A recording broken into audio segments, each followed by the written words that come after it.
man mahadana manistadaga madbhagya madananda namostute. My only friend, my constant companion, my spiritual master, my great wealth, my savior, my good fortune, my source of mercy, I bow down to you. Asadu sadutadayin adinhi chotatakada hanamuncha kadachinmam premna redkantayospura.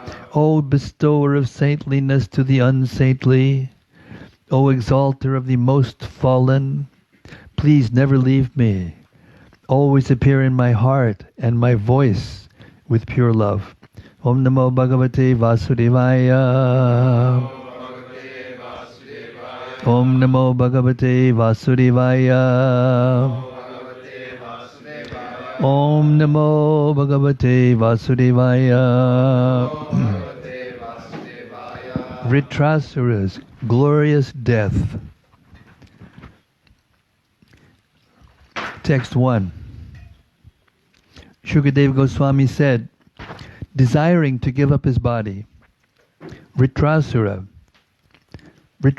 considered death in the battle preferable to victory.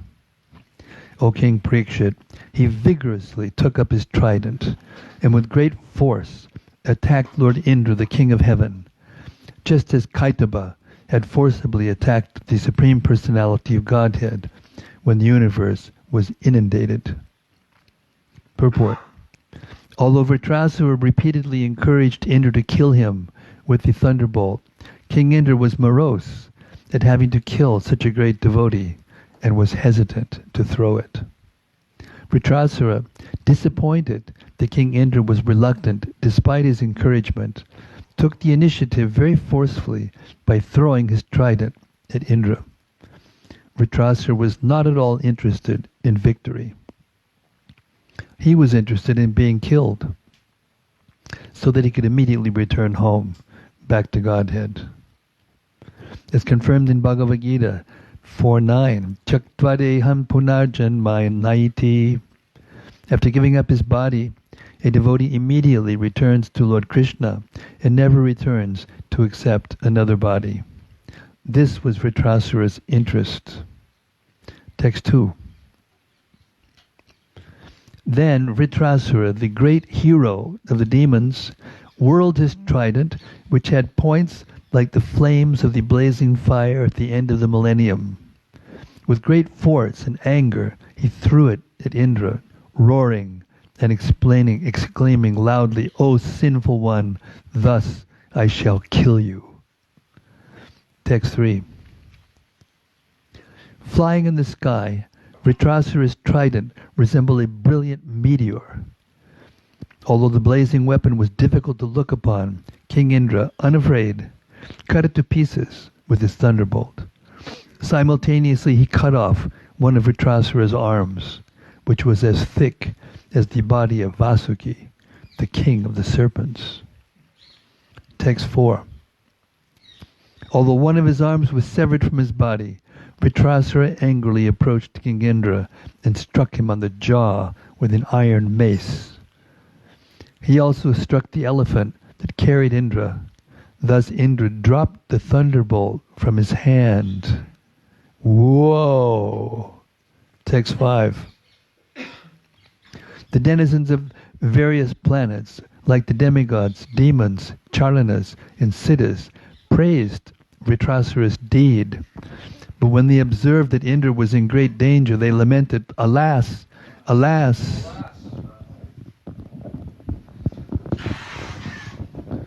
Text 6. Having dropped the thunderbolt from his hand in the presence of his enemy, Indra was practically defeated and was very much ashamed. He dared not pick up his weapon again. Vritrasura, however, encouraged him, saying, Take up your thunderbolt and kill your enemy. This is not the time to lament your fate. Vritrasura continued, O Indra, no one is guaranteed of being always victorious but the original enjoyer, the Supreme Personality of Godhead, Bhagavan. He is the cause of creation, maintenance, and annihilation, and he knows everything.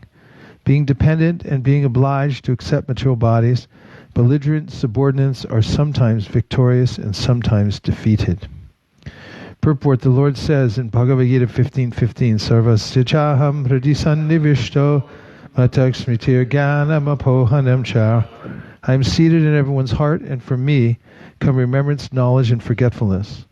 When two parties fight, the fighting actually goes on under the direction of the Supreme Personality of Godhead, who is Paramatma, the Supersoul. Elsewhere in the Gita 3:27, the Lord says, Prakrite kriyamanani gunai karmani sarvashaha hankara vimudhatma kartaham iti manyate. The bewildered spirit soul, under the influence of the three modes of material nature, thinks himself the doer of activities that are in actuality carried out by nature. The living entities work only under the direction of the Supreme Lord. The Lord gives orders to material nature, and she arranges facilities for the living entities. The living entities are not independent, although they foolishly think themselves the doers, karta. Victory is always with the Supreme Personality of Godhead. As for the subordinate living entities, they fight under the arrangement of the Supreme Personality of Godhead. Victory or defeat is not actually theirs. It is an arrangement by the Lord through the agency of material nature. Pride in victory or moroseness in defeat is useless. One should fully depend on the Supreme Personality of Godhead, who is responsible for the victory and defeat of all living entities. The Lord advises, Niyatam kuru karma tvang, karma jhayo hyakarmanaha. Perform your prescribed duty, for action is better than inaction. The living entity is ordered to act according to his position.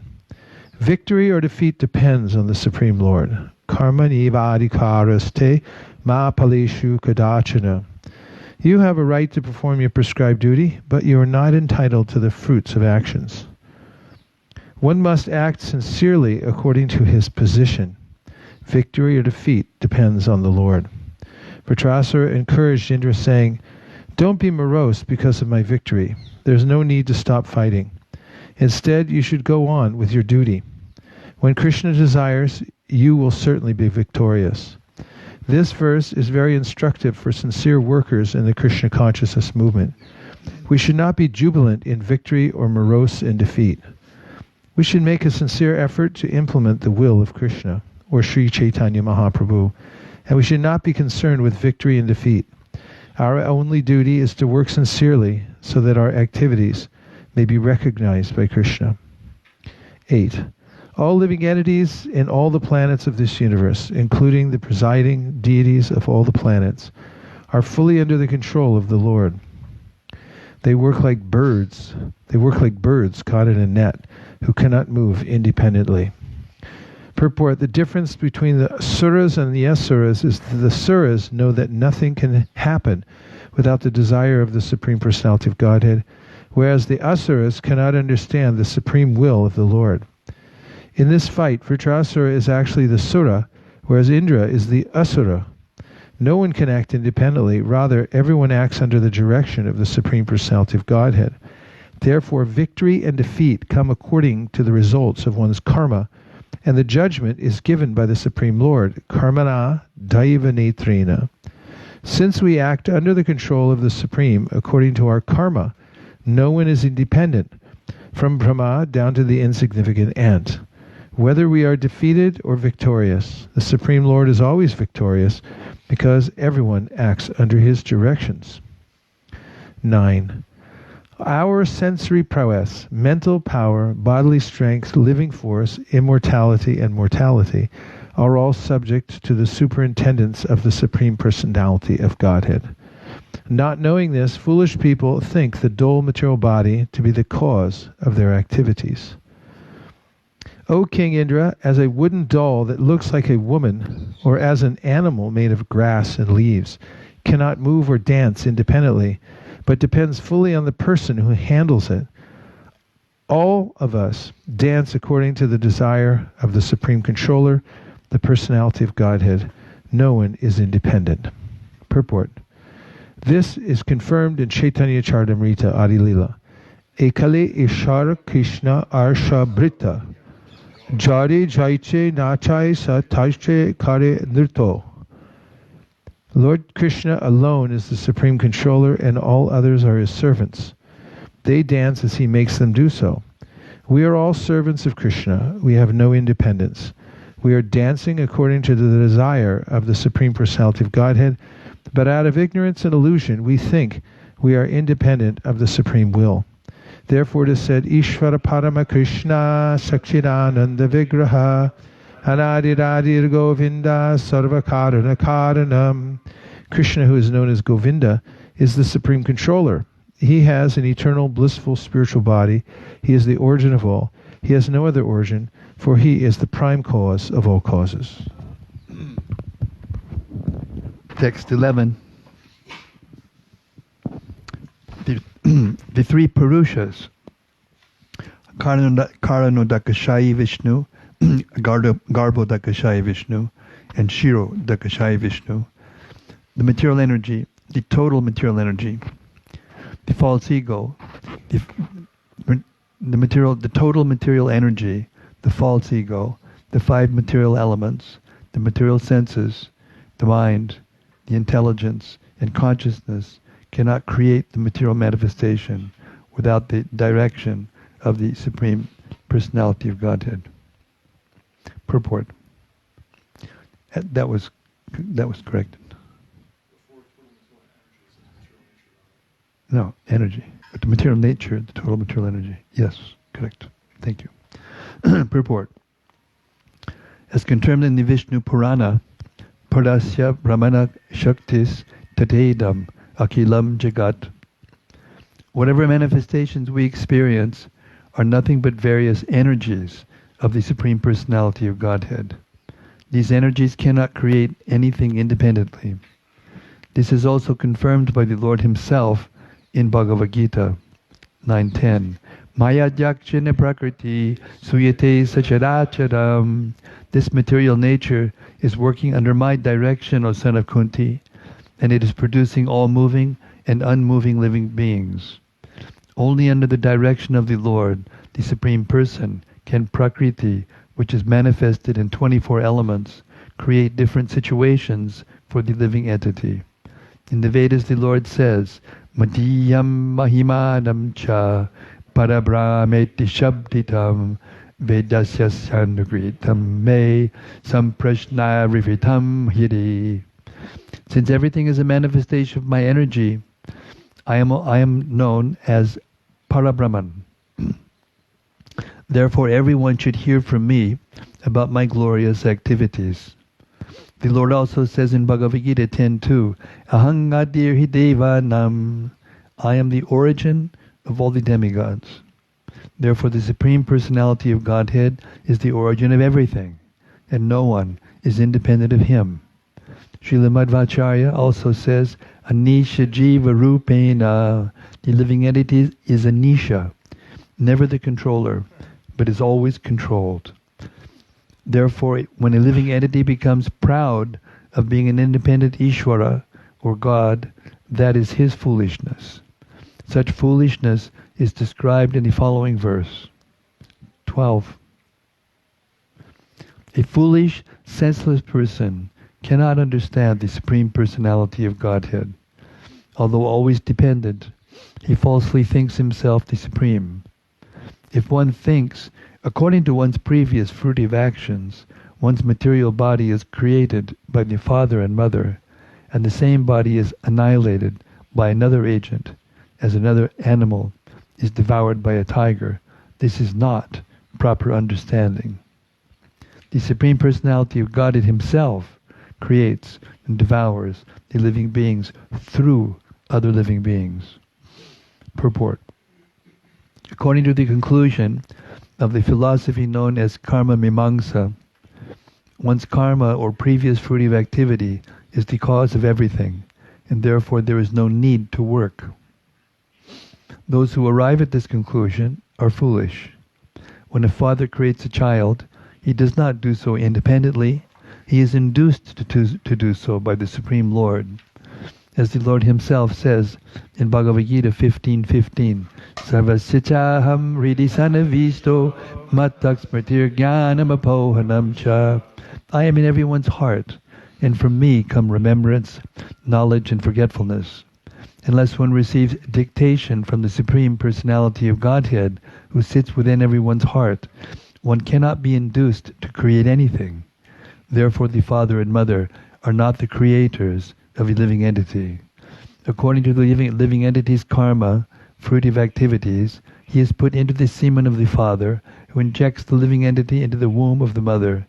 Then according to the body of the mother and father, yata yoni tata bijam, the living entity accepts a body and takes birth to suffer or enjoy.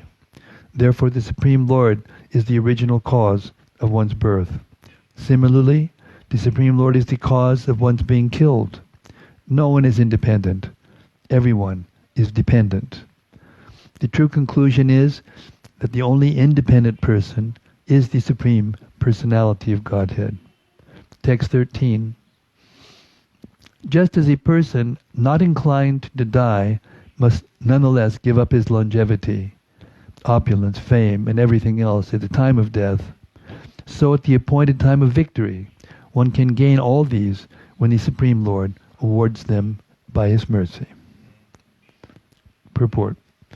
It is not good to be falsely puffed up, saying that by one's own effort one has become opulent, learned, beautiful, and so on. All such good fortune is achieved through the mercy of the Lord.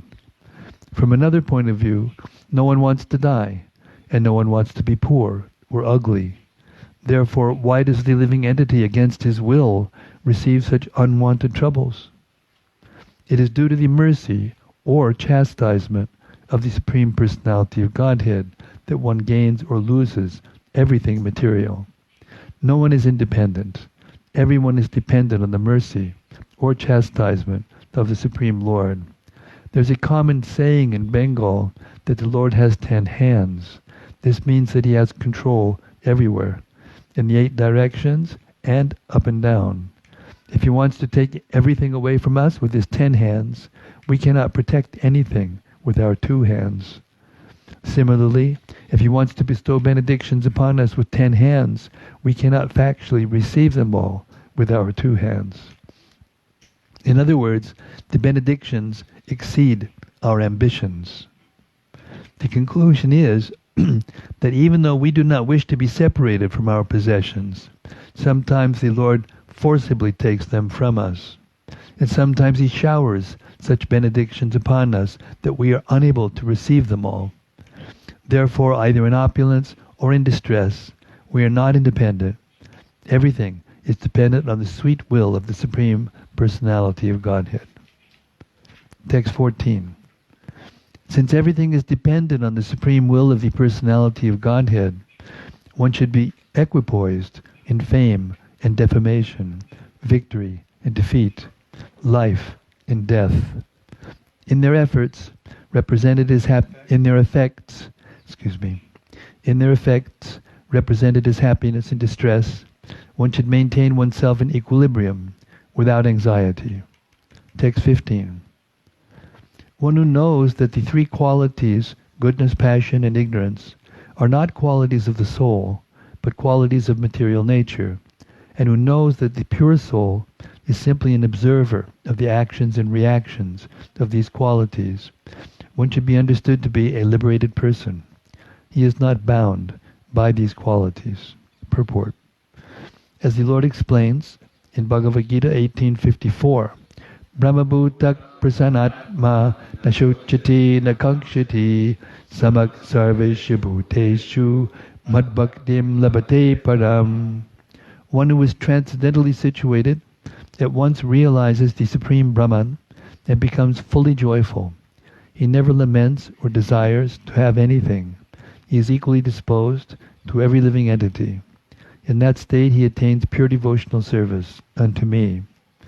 When one attains self-realization, the Brahmabhuta stage, one knows that whatever happens during his life is due to the contamination of the modes of material nature. The living being, the pure soul, has nothing to do with these modes. In the midst of the hurricane of the material world, everything changes very quickly. But if one remains silent and simply observes the actions and reactions of the hurricane, he is understood to be liberated. The real qualification of the liberated soul is that he remains Krishna conscious, undisturbed by the actions and reactions of the material energy. Such a liberated person is always jubilant. He never laments or aspires for anything. Since everything is supplied by the Supreme Lord, the living entity, being fully dependent on him, should not protest or accept anything in terms of his personal sense gratification. Rather, he should receive everything as the mercy of the Lord and remain steady in all circumstances.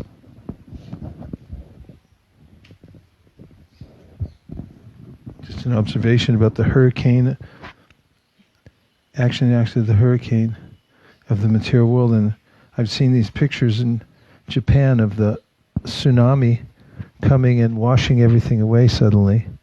And it occurred to me several times that the whole material world is in that same state of flux all the time.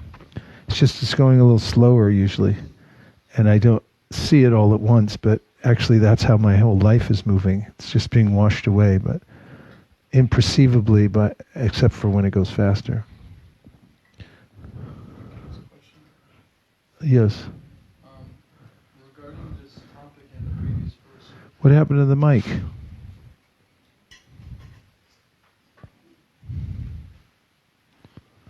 Hare Krishna, Hare Krishna,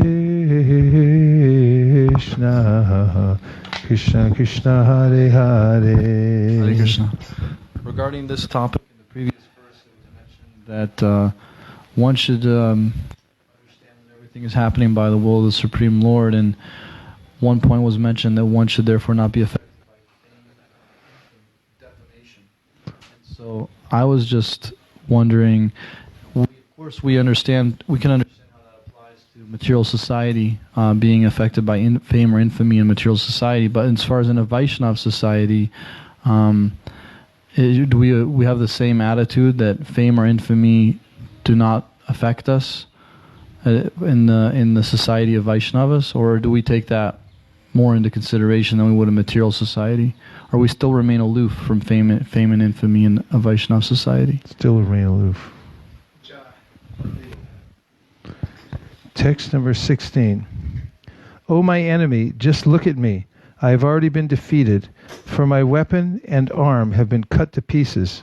You have already overwhelmed me, but nonetheless, with a desire to kill you, I am trying my best to fight. I am not at all morose, even under such adverse conditions. Therefore you should give up your moroseness and continue fighting. Purport: Vritrasura was so great and powerful that in effect he was acting as the spiritual master of Indra. Although Vritrasura was on the verge of defeat, he was not at all affected. He knew that he was going to be defeated by Indra, and he voluntarily accepted that. But since he was supposed to be Indra's enemy, he tried his best to kill Indra. Thus he performed his duty. One should perform his duty under all circumstances, even though one may not know what the result will, even though one may know what the result will be. I'll read that again. Thus he performed his duty. One should perform his duty under all circumstances, even though one may know what the result will be. 17. O my enemy, consider this battle a gambling match in which our lives are the stakes, the arrows are the dice, and the animals acting as carriers are the game board. No one can understand who will be defeated and who will be victorious. It all depends on providence. A question? All right, go ahead. Please. I don't know if I missed something, and it's kind of, but Vritrasura was killing all these people, in the battlefield, all the demons. And now he's preaching this stuff. It seems to be inconsistent in one sense because, he was killing people. He was doing something to defeat. And then also, how do we understand that the devotee, he went back home to Godhead, despite the fact that he was killing these people? I'm just trying, I'm missing something in the picture. Maybe you can help me to put it. To me, he's doing his duty that he was created to do, and he did it in the battlefield. It was his dharma. So whatever he did was his duty. Did it the best he could, and now he's accepting the result going the other way. No problem. He just got his arm cut off, and he understood from the beginning. And when his arm was cut off, then it became a little bit more, in the front. Nothing wrong with killing people. If you're in the right context. No, but cut. That's a wrap. Yeah. But I think that at the end of the day, it said earlier in verses that he knew what was going to happen. It said he was more interested in getting killed than he was being defeated. So that puts it maybe into a frame of reference. It's different, normal. It's like counterintuitive. Maybe that's throwing you off. You get my point? He's understood that he's going to be defeated. He wants to be defeated. And yet he's, as Prabhu said, he's doing his duty properly. And not only that, but he's serving, as it just said, the spiritual master of Indra, of all people. It's right there in the Gita. Yeah. Or do you teach it not be in the sense that we are asked to do something which is not right, to kill demigods? How is that right?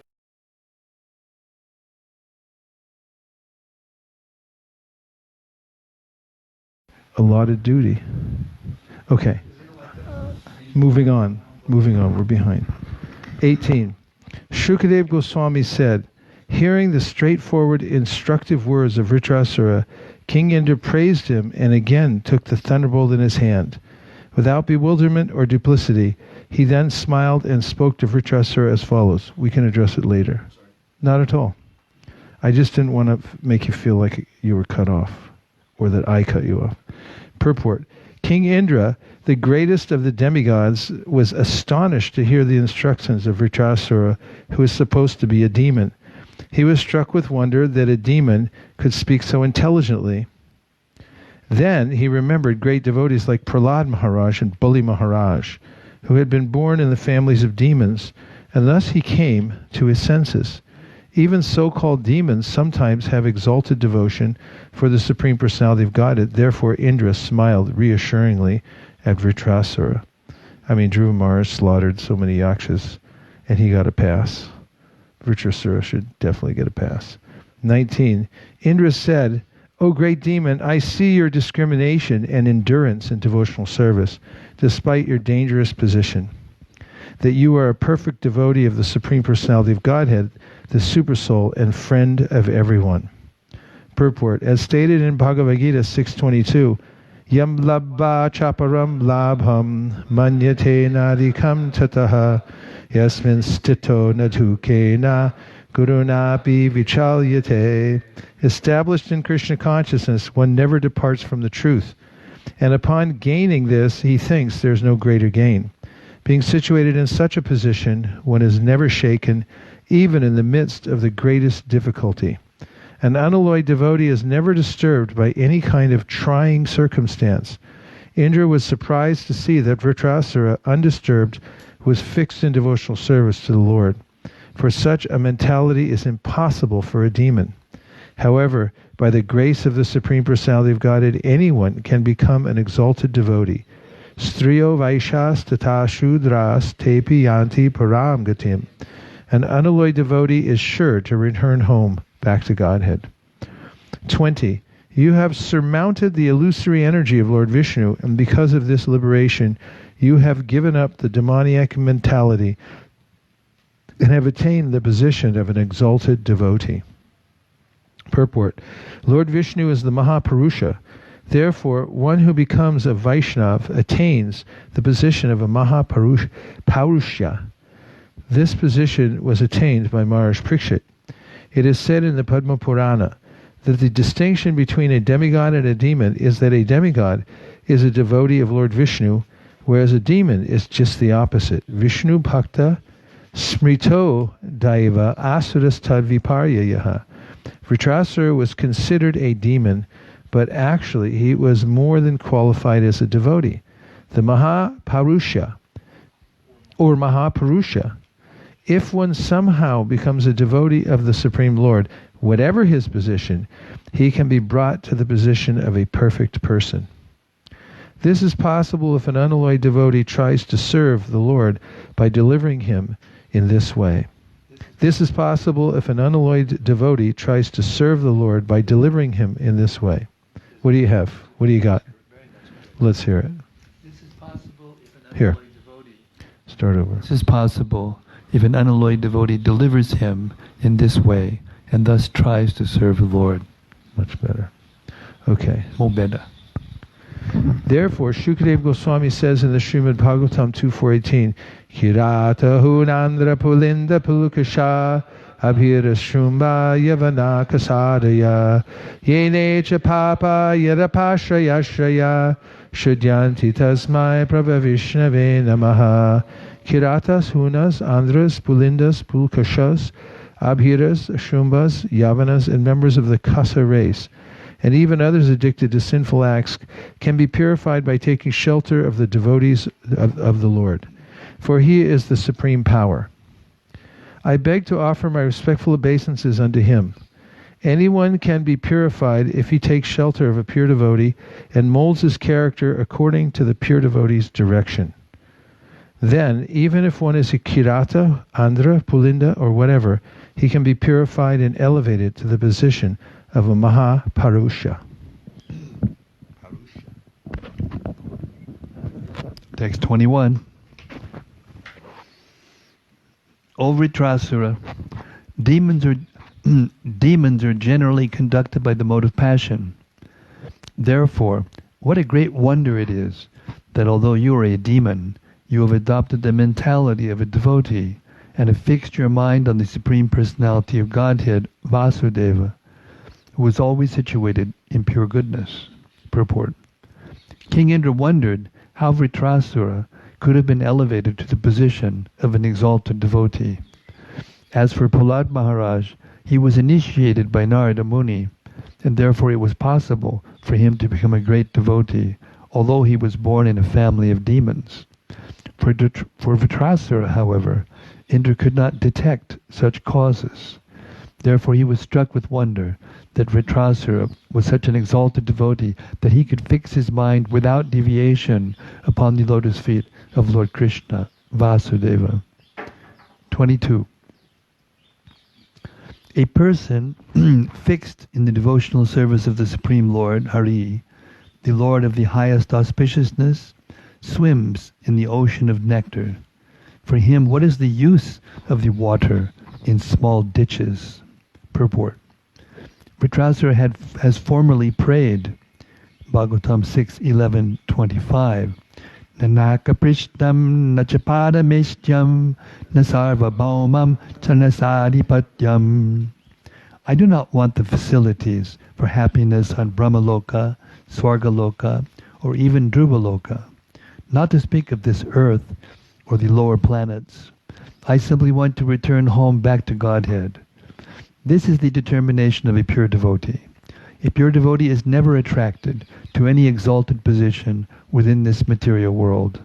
He simply wants to associate with the Supreme Personality of Godhead, like the inhabitants of Vrindavan. Srimati Radharani, the gopis, Krishna's father and mother, Nanda Maharaj, and Yashoda, Krishna's friends and Krishna's servants. He wants to associate with Krishna's atmosphere, Vrindavan's beauty. These are the highest ambitions of a devotee of Krishna. Devotees of Lord Vishnu may aspire for a position in Vaikuntha Loka, but a devotee of Krishna never aspires even for the facilities of Vaikuntha. He wants to return to Goloka Vrindavan and associate with Lord Krishna in his eternal pastimes. Any material happiness is like water in a ditch, whereas the spiritual happiness eternally enjoyed in the spiritual world is like an ocean of nectar in which a devotee wants to swim. Text 23. Sri Shukadeva Goswami said, Vritrasura and King Indra spoke about devotional service even on the battlefield. And then as a matter of duty, they again began fighting. My dear king, both of them were great fighters and were equally powerful. Text 24. O Maharaj Parikshit, Vritrasura, who was completely able, O Maharaj Parikshit, Vritrasura, who was completely able to subdue his enemy, took his iron club, whirled it around, aimed it at Indra, and then threw it at him with his left hand. Text 25. With his thunderbolt, named Shataparvan, Indra simultaneously cut to pieces Vritrasura's club and his remaining hand.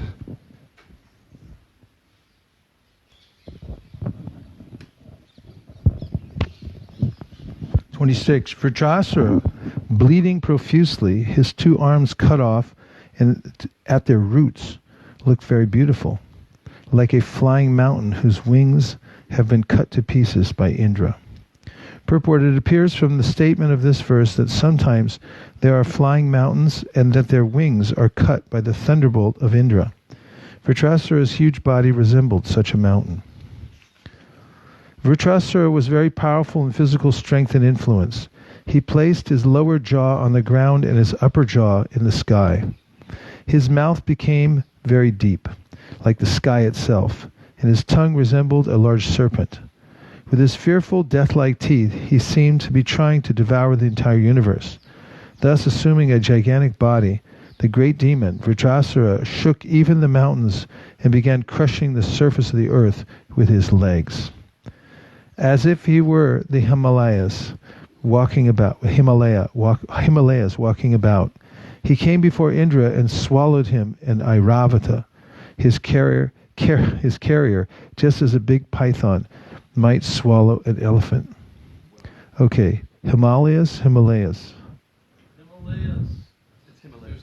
Himalayas. There's no Himalayas. No, but Himalayas. English it's written differently than it is. What should we do? Sometimes, I've noticed sometimes Yeah, sometimes there was the long A diacritic and sometimes not, and now they've taken it out. So what is the correct pronunciation? Himalaya. Himalaya? The place of snow. It's a place of snow. What? Him means ice? Yeah. Then? Snow. Alaya? Abode? Himalaya. Yeah, that's right. Himalaya means abode. In Sanskrit, Himalaya. yes, but they're doing it according to English. But he's from Kathmandu. Isn't it Kathmandu. proper names you don't translate into language? No. Like you don't translate proper names? No. You keep them original? No. Himalaya. So the Sanskrit is Himalaya, but the decision was to standardize with the English pronunciation because everyone in English knows the word Himalaya. I don't care what anybody says. Whatever Patri says, I go for. I'm a follower of Patri, plain and simple. That's all there is to it. Okay, Himalayas, walking about. He came before Indra and swallowed him in Airavata, his carrier, just as a big python might swallow an elephant. When the demigods, along with Brahma, other Prajapatis, and other great saintly persons saw that Indra had been swallowed by the demon, they became very morose. Alas, they lamented, what a calamity, what a calamity. Text 31.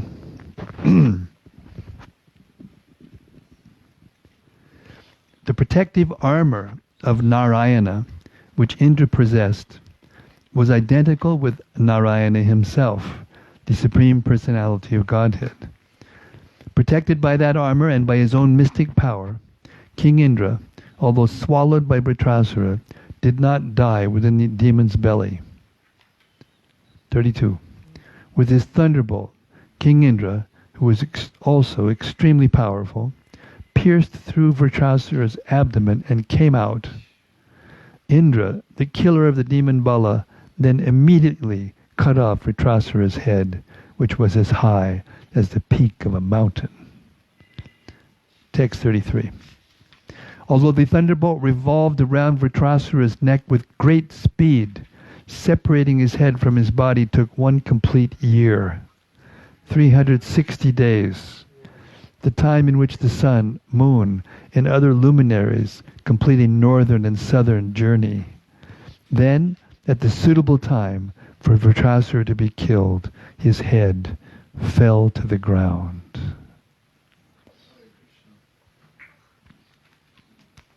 When Vritrasura was killed, the Gandharvas and Siddhas in the heavenly planets beat kettle drums in jubilation. With Vedic hymns, they celebrated the prowess of Indra, the killer of Vritrasura, praising Indra and showering flowers upon him with great pleasure.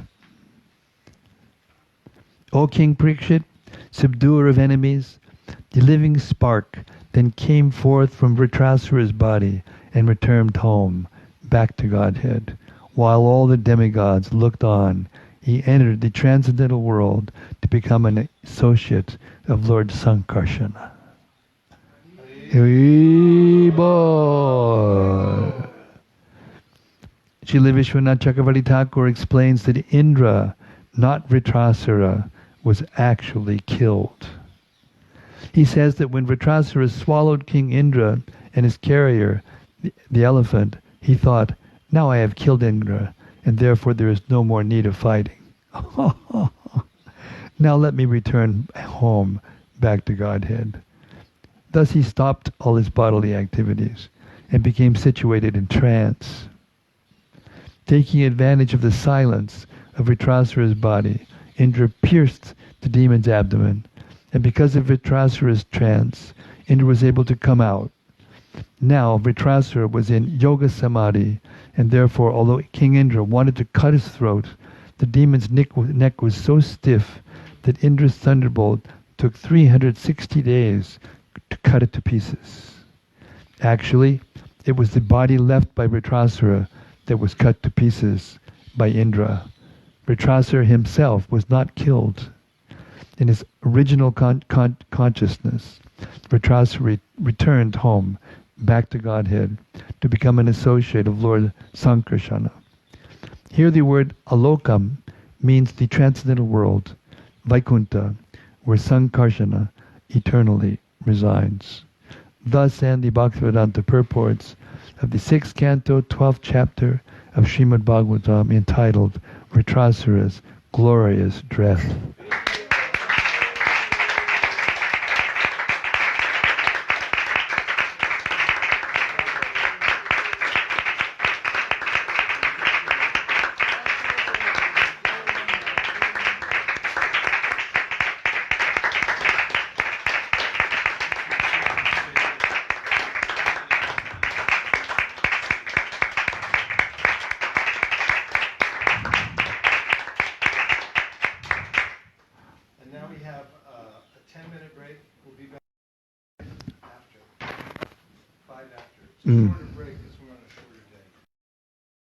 Bo